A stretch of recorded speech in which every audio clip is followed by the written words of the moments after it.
न तो भगवत स्वरूपों में भेद है,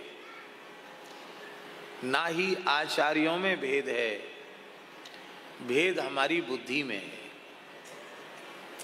संप्रदाय केवल इस सुविधा के लिए हैं कि किसी एक सिद्धांत का, एक परंपरा का आश्रय लेकर उस पर चल पड़ो और लक्ष्य तक पहुंच जाओ।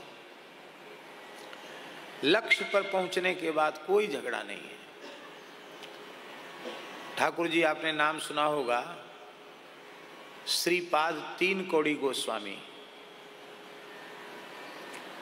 गौड़ीय परंपरा के महान नाम जापक सिद्ध संत थे, जिनके शिष्य परम पूज्य श्री विनोद बाबा जी महाराज बरसाना धाम में रहकर आज भी 3.5 लाख नाम नित्य करते हैं।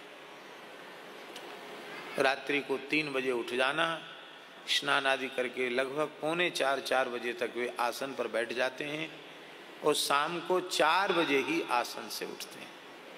सवेरे 4 बजे से लेकर शाम को 4 बजे तक, और फिर कुछ आहार लेके परिक्रमा चले जाते हैं। परिक्रमा करके आते हैं तो फिर नाम संकीर्तन खूब बढ़िया से होता है, 24 घंटे में एक बार पाते हैं।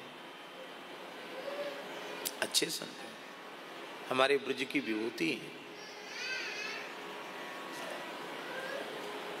तो व्यास जी श्री तीन कौड़ी गोस्वामी जी महाराज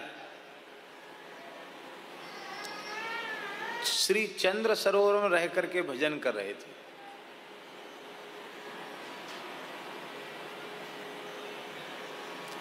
कहाँ? जहाँ सूर्य श्याम गौशाला है, वहां रहकर श्री गोस्वामी जी भजन कर रहे थे। साक्षात श्री वल्लभाचार्य महाप्रभु उनके सामने प्रकट हुए, उनको सत्संग प्रदान किया। तो श्री वल्लभाचार्य जी अपने मन में सोचते, ये तो गौड़िया महात्मा हैं, ये भजन कर रहे हैं, तो हम इनको दर्शन क्यों दें? तो भैया, ये छोटे लोगों में भले ही भेद हो कि ये रामानंदी, ये कृष्णानंदी, ये वल्लभकुली, ये गौड़िया, ये अमुक, ये तमुक, उस लक्ष्य पर पहुँचे हुए जो आचार्य हैं, भगवत प्राप्ति जिन्होंने कर ली है, उनमें कोई भेद होता नहीं है। इसलिए अपने आप को ठाकुर जी के चरणों में सुपुर्द कर दो और खूब हरि नाम का आश्रय लो।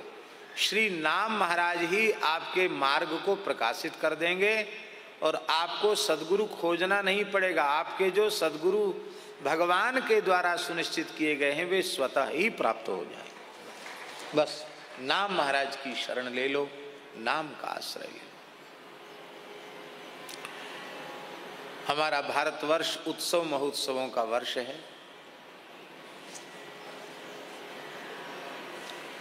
अभी हम लोगों ने अक्षय तृतीया को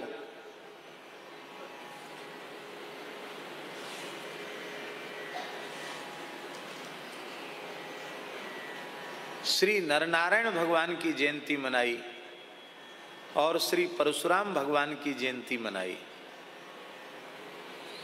ये वैशाख शुक्ला तृतीया नरनारायण भगवान की प्राकट्य तिथि है, इसलिए उसी दिन कपाट बद्रीनाथ में अक्षय तृतीया को चरण दर्शन कपाट खोलते हैं।